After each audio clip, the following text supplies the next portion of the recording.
আসসালামু আলাইকুম। হুদাইবিয়া তন্দি থেকে আর-রাহিকুল মাকতুম। এবারে পর্ব তন্দির ধারা, কুরাইশা পরিস্থিতি, ভয়াবহতা ও তাদের বেহাল দশা আজ করতে পেয়ে তন্দির জন্য দ্রুত সুরাইল ইবনে আমরকে পাঠিয়ে দিল। যাওয়ার পাককালে যে বিষয়টি তাকে অতি গুরুত্ব দিয়ে বুঝিয়ে দিল তা হলো, আর যাই হোক কিন্তু এবছর তাদেরকে অবশ্যই ফিরে যেতে হবে, যাতে করে আরবরা কোনো দিনও বলতে না পারে যে তারা আমাদের শহরে জোর জবরদস্তি করে শেষমেশ প্রবেশ করেই ছেড়েছে। এরপর সে রাসূল কারীম সাল্লাল্লাহু আলাইহি সাল্লামের নিকট এলো। রাসূল কারীম সাল্লাল্লাহু আলাইহি সাল্লাম দূর থেকে তাকে দেখেই বললে যে তোমার মিশন সহজ হয়ে গেছে। তাকে পাঠানোর উদ্দেশ্য একটি এই সন্ধি করা। এরপর সুরাইল এসে দীর্ঘক্ষণ রাসূল কারীম সাল্লাল্লাহু আলাইহি সাল্লামের সঙ্গে আলাপ আলোচনা করলো। পরিশেষে নিম্নলিখিত ধারাগুলির উপর উভয় পক্ষের সন্ধি চুক্তি সংগঠিত হলো। ১. রাসূল কারীম সাল্লাল্লাহু আলাইহি সাল্লামে এই বছর মক্কায় প্রবেশ না করেই ফিরে যাবেন। আগামী বছর মুসলমানরা এখানে এসে ৩ দিন অবস্থান করবে। এ সময় তাদের সঙ্গে থাকবে কেবল সফরের আত্মরক্ষার হাতিয়ার তথা কোষযুক্ত তরবারি, আর তাদেরকে কোনো ধরনের বাধা কিংবা গতিরোধ করা হবে না। ২. শিবিরের মাঝে ১০ বছরের জন্য যুদ্ধ বিগ্রহ স্থগিত থাকবে। এ সময় মানুষ নিরাপদ থাকবে এবং উভয়ের পক্ষে হাত নিবৃত থাকবে। ৩. যে মুহাম্মদ সাল্লাল্লাহু আলাইহি সাল্লামের চুক্তি দাখিল হতে চাইবে সে তার পারবে, আর কেউ যদি কুরাইশদের চুক্তি দাখিল হতে চায় তবে সে তা পারবে।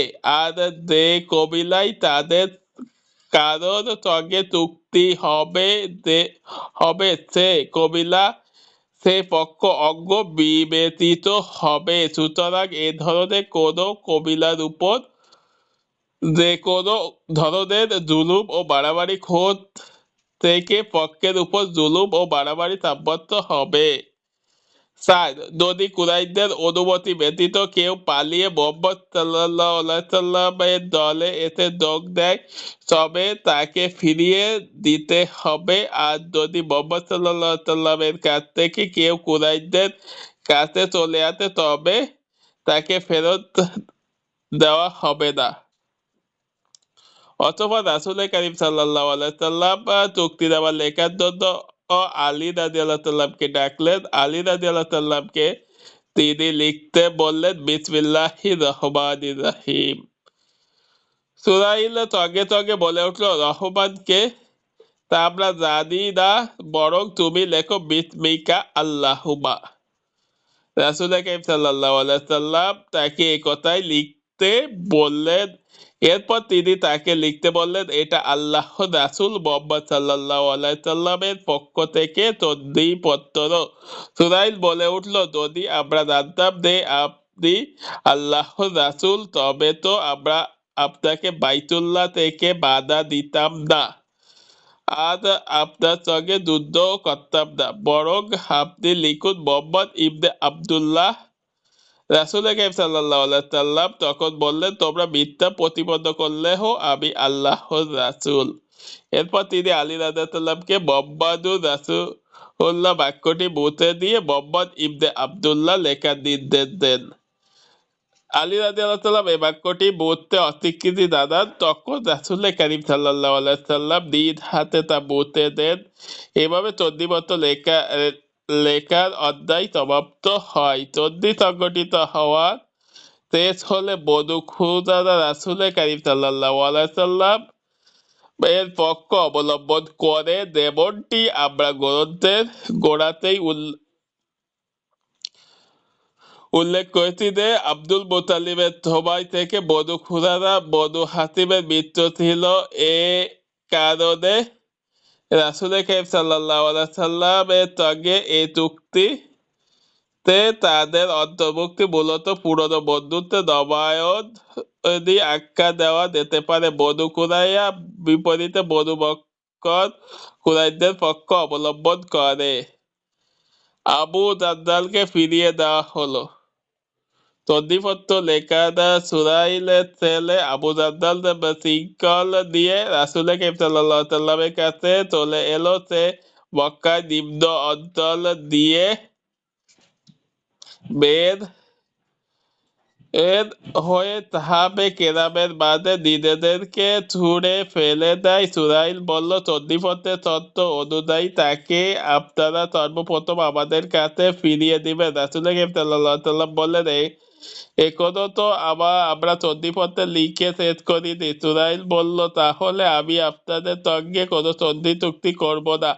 রাসূল করিম সাল্লাল্লাহু আলাইহি ওয়াসাল্লাম বললেন, তাহলে তাকে আমার জন্য ছেড়ে দাও।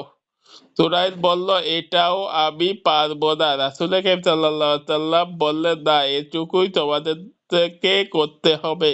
সুরাইল বলল, আমি পারবো না। এরপর আবু জান্দালের মুখে প্রচন্ড এক আঘাত বসিয়ে দিয়ে তার জামার কলার ধরে তাকে মুশরিকদের কাছে টেনে নিয়ে যেতে শুরু করলো। আবু জান্দাল তখন উচ্চস্বরে চিৎকার করতে লাগলো, হে মুসলমানরা, এখন কি আমাকে আমার মুশরিকদের কাছে ফিরিয়ে দেওয়া হবে আর তারা আমার দিনকে বিনষ্ট করে ফেলবে? রাসূল করিম সাল্লাল্লাহু আলাইহি ওয়াসাল্লাম তাকে বললেন, আবু জান্দাল, সবর করো ও আল্লাহর কাছে সওয়াবের প্রত্যাশা করো। অতি শীঘ্রই আল্লাহ তোমার জন্য সঙ্গে যে সকল দুর্বল মুসলমান রয়েছে তাদের জন্য একটা পথ বের করে দিবেন। আমরা তাদেরও আমাদের মাঝে সন্ধি করেছি। এ ব্যাপারে আমরাও তারা পরস্পরে আল্লাহর নামে অঙ্গীকারবদ্ধ হয়েছি। এ কারণে আমরা অঙ্গীকার ভাঙতে পারি না। উমর রাদিয়াল্লাহু তাআলা তখন লাফিয়ে উঠে আবু জান্দালকে পাশাপাশি যেতে যেতে বললেন, আবু জান্দাল, সবর করো, এগুলো মুশরিক, এগুলোর গায়ে রক্ত তো কুত্তার রক্ত। পাশাপাশি তিনি তার তরবারির মাঠ আবু জান্দালের পাশে রেখে ছিলেন। উমর রাদিয়াল্লাহু তাআলা বলেন, আমার আশা ছিল আবু জান্দাল তরবারি দিয়ে তার বাপকে ঠান্ডা করে দিবে, কিন্তু বেচারা একটা সাহস হলো না। এভাবেই এখানেই বিষয়টি শেষ হয়ে গেল।